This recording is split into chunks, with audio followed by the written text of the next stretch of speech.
lẹ́yìn tí Máyégún gbogbo ilẹ̀ Yorùbá tó jẹ́ olórí ọmọ ọba akilẹ̀ ilẹ̀ Ìjẹ̀bú tó tún jẹ́ olú ọmọ ìlú Èkó ìyún Alhaji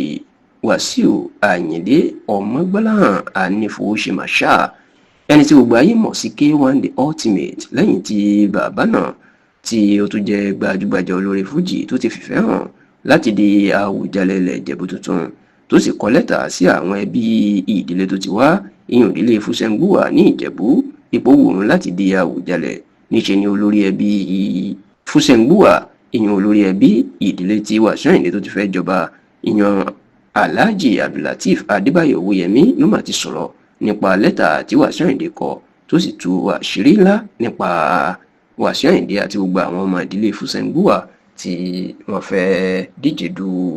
ipò Àwùjalẹ̀ ilẹ̀ Ìjẹ̀bú. Ẹ̀rọ ti pé lọ́jọ́ 13 nínú oṣù keje ọdún tí a wà yìí the 13th of July 2025 ìnìrínwó tí àjànàkú tó sùn bí òkè nígbà tí Àwùjalẹ̀ ilẹ̀ Ìjẹ̀bú tó jẹ́ olórí fún gbogbo ọba tó wà nílẹ̀ Ìjẹ̀bú ní ìpínlẹ̀ Ògùn kábíyèsí ọba Síkírù Adétọ̀nà tí kábíyèsí wàjà lẹ́yìn tó ṣayẹyẹ 90 ọdún 90 years láyé tó sì jẹ́ pé láti ìgbà náà nípò ọba Àwùjalẹ̀ ilẹ̀ Ìjẹ̀bú inú ti ṣòfò tí wọ́n ti fi ẹlòmíì jẹ́ èyí tí ìgbésẹ̀ ti ń lọ lọ́wọ́ báyìí láti fi ẹlòmíì rọ́pò ipò tó tóbi ní ilẹ̀ Yorùbá ilẹ̀ Ìjẹ̀bú àti gbogbo Nàìjíríà náà.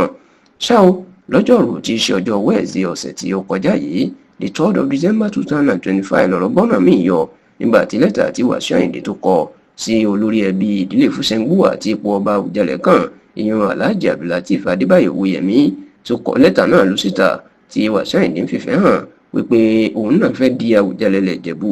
àti wípé ìdílé òun tan mọ́ ọba Jádíàrà tó jẹ́ ọmọ agboolé Fúsẹ́ngbùwà àti pé òun lẹ́tọ̀ọ́ láti di Àwùjalẹ̀ ilẹ̀ Ìjẹ̀bú báyìí. ṣá o nínú ọ̀rọ̀ tí olórí ẹbí tí lẹ́tà náà dé sí lọ́wọ́ ìyún Alhaji Abdulateef Adébáyọ̀ Owóyẹmí tó sọ ìlú mà ti jẹ́ kó dì mọ̀ nínú àtẹ̀jáde tó fi síta lọ́jọ́ Ẹtì tí ṣe Friday ọ̀sẹ̀ tó kọjá èyí tí ṣe ọjọ́ 5 nínú oṣù kejìlá ọdún tá a wà yìí the 5th of December 2025 ìlú ti jẹ́ kó dì mọ̀ pé òun gba gbogbo ọmọ ẹbí nímọ̀ràn ní ilé àti lókè òkun láti ní sùúrù àti láti má ṣe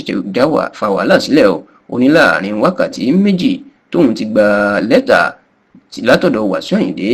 ó ní òun ti fún un lésì padà báyìí o ṣùgbọ́n kì í ṣe èsì aláriwo gẹ́gẹ́ bóun ṣe fún gbogbo àwọn tí ó ti kọjá lésì tó sì ní lágbára láà ó ní dúdùn lọ́sàn yóò sọ fáwọn àti wípé Ọlọ́run ọba nìkan ló máa ń sọ